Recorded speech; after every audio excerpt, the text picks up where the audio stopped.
నమస్తే. సూదికని సోదికి పోతే పాత రంకులన్నీ బయటపడ్డాయట. ఎందుకో బీహార్ యువ నాయకుడు దానాను అడ్డంగా మెక్కిన పశుగ్రాసాన్ని నెమరేసి జైలుకు పోయి ఆ తర్వాత భార్యను కూడా సీఎం కుర్చీలో కూర్చోబెట్టిన ది గ్రేట్ లాలూ ప్రసాద్ యాదవ్ రాజకీయ వారసుడు తేజస్వి యాదవ్ను గుర్తు చేసుకుని తాజా ఇప్పుడు బీహార్లో ఏం జరుగుతుందో ఒకసారి చూస్తే నాకు ఆ సామెత గుర్తొచ్చింది అనమాట. ఎన్నికల కమిషన్ ఎరుకున పెడదాం అనుకున్నాడు. రగిలిపోతున్నారు వాళ్ళు ఈసీఎస్ఆర్ఐతో ఈ నకిలీ ఓట్లను, చచ్చిపోయిన ఓట్లను, కొన్నేళ్ల పాటు అసలు ఇక్కడ లేకుండా బీహార్లో లేకుండా వలసపోయిన ఓట్లను, అంటే ఎక్కువ ఓట్లు తీసేద్దామని ఈ ఓటర్ జాబితా ప్రక్షాళన ఒకటి మొదలు పెడితే ఎస్ఐఆర్ తీసుకొస్తే ఇక దాని మీద రగిలిపోతున్నారు. ఎందుకంటే దొంగ ఓట్లతో గెలవాలని వీళ్ళు ఆశపడ్డారు. ఓటు బ్యాంక్ రాజకీయాలు తప్ప రాష్ట్ర సంక్షేమం, ప్రజా సంక్షేమం, రాష్ట్రాభివృద్ధి వీళ్ళకి పట్టదు. అధికారం మాత్రమే పరమావధి.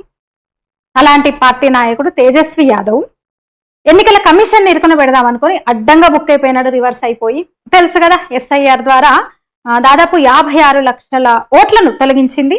దీని మీదుగా గగ్గోలు మొదలైంది. నెక్స్ట్ మమతనే, అది కూడా మనం ఇంకొక సుదీర్ఘంగా ఒక వీడియో చేస్తాను నేను వెస్ట్ బెంగాల్. ఎందుకంటే బీహార్ తర్వాత మళ్ళీ ఎలక్షన్స్ జరిగేది పెద్ద రాష్ట్రం ఇంకా వెస్ట్ బెంగాలే. అయితే మమతా బెనర్జీ ఇప్పుడే వణికిపోతుంది ఎస్ఐఆర్తో. అది మనం మళ్ళీ ఇంకో వీడియోలో మళ్ళీ మాట్లాడుకుందాం. అట్లా అంటే చనిపోయిన వాళ్ళు, వలస వెళ్ళిన వాళ్ళు, డూప్లికేట్ ఓటర్స్ వీళ్ళందరినీ తొలగించేసింది ఈసీ. దీంట్లో ఏమైనా పొరపాట్లు జరిగితే, అంటే బతుకున్న వాళ్ళని కూడా చచ్చిపోయినరేమో అని ఒకవేళ తీసేస్తే మీరు అప్పీల్ చేసుకోవచ్చు అని చెప్పి కూడా ఈసీ స్పష్టం చేసింది. అయితే ఎవరి నుంచి కూడా అలాంటి విజ్ఞాపనలు రాలేదన్నమాట. అంటే ఇంకా బీహార్ బిగ్ ఫైట్ కూడా రాబోతుంది కదా, దీని మీద కూడా నేను వరుసగా మనం కనీసం వారానికి ఒక వీడియో అన్న చేస్తే అక్కడ అప్డేట్స్తో. ఎందుకంటే November 25 అక్కడ కొత్త ప్రభుత్వం ఏర్పడాలి. అంటే 5 ఏళ్ళు పూర్తవుతాయి November 25 వరకు. అంటే ఆలోగా ఎన్నికలు జరగాలంటే మేబీ October 1 కల్లా స్కెడ్యూల్ రావచ్చు, నోటిఫికేషన్ రావచ్చు. November స్టార్టింగ్లో ఎలక్షన్స్ జరిగే అవకాశం ఉంది. ఈసీ మనకు స్కెడ్యూల్ వస్తే తెలుస్తుంది కదా. సో అప్పటి వరకు కూడా బీహార్లో ఎప్పటికప్పుడు సమాచారాన్ని ఇచ్చే ప్రయత్నం చేస్తాను, నేను వీడియోలు చేసే ప్రయత్నం చేస్తాను ఇక నుంచి. రైట్, మళ్ళీ వర్తమానానికి వద్దాం మనం. అయితే ఓటర్ జాబితా నుంచి ఈసీ తన పేరు కూడా తొలగించింది.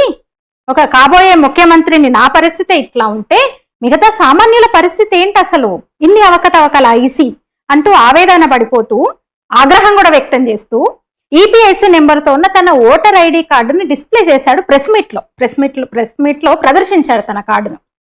ఈసీ మీద ఇంకా ఫైర్ అవుతూ నిప్పులు జరుగుతూ. అయితే ఎన్నికల సంఘం తేజస్వి ఆరోపణలు ఖండించింది. అంతేకాదు అతని పేరు ఓటర్ జాబితాలో ఉంది ఇదిగో అని చూపించింది.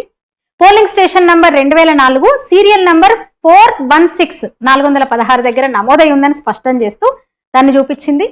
అయితే తేజస్వి యాదవ్ ఏదైతే డిస్ప్లే చేశాడో ఈపీఐసీ నంబర్ ఎన్నికల కమిషన్ అధికారిక రికార్డుల్లో అది లేదు, ఇగో ఇది అతని 2వ ఓటర్ ఐడి అని మేము గుర్తించినామని చూపించింది అనమాట.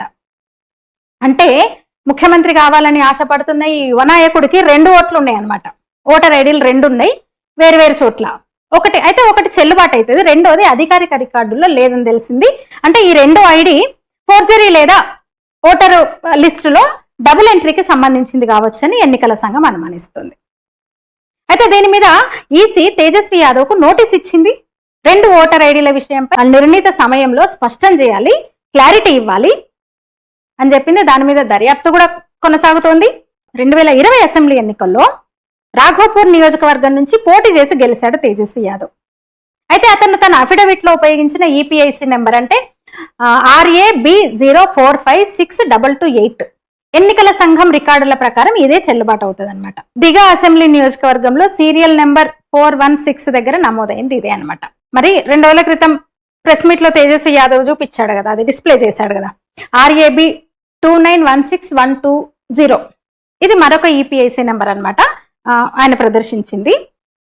ఈ ఐడి ఓటర్ జాబితాలో లేదు అని ఆయన చేసిన ఆరోపణ. కావాలని ఎన్నికల సంఘం నాది జాబితాలో నుంచి నా ఓటును తీసేసింది, నా పేరు తీసేసింది అనేదన్నమాట. అయితే ఎన్నికల సంఘం చెప్తున్న దాని ప్రకారం అధికారికంగా జారీ కాని ఓటర్ ఐడి కార్డు అది. అంటే సొంతంగా ప్రదర్శించారు కదా ఇది నాది అని, కానీ అది అధికారికంగా జారీ అయింది కాదు. అర్థమైంది అనుకుంటా కదా మీకు. తేజస్వి రెండో ఓటర్ ఐడి కార్డు కూడా కలిగి ఉన్నట్టు రుజువైతే ఆర్పీ యాక్ట్ ప్రకారం జరిమానా విధిస్తారు, 1 సంవత్సరం జైలు శిక్ష కూడా విధించవచ్చు. చీటింగ్ ఫోర్జరీ కింద, చీటింగ్ అలాగే ఫోర్జరీ కింద పోలీసులు కేసు నమోదు చేయొచ్చు.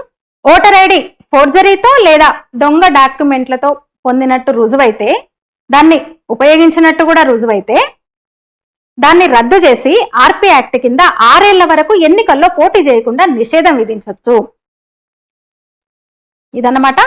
ఎన్నికల కమిషన్ ఇరుకును పెడదాం అనుకుంటే రివర్స్ అయిపోయింది. తేజస్వికి తానే ఇరుక్కున్నాడు. ఇంకొక ముఖ్యమైన విషయం, ఇంపార్టెంట్ పాయింట్, బీహార్ అంటే ఈ ఓటర్ల లిస్టు పేర్లు తొలగింపు మీద సుప్రీంకోర్టులో కేసు కూడా నడుస్తోంది కదా.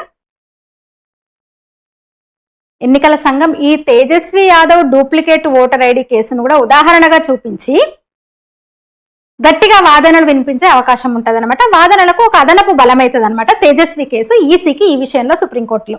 అసలు ఎస్ఐఆర్ ఎందుకు అవసరం అనేది మన రాకాలోకంకి మంచి వీడియో చేశారు, చూడండి మీరు.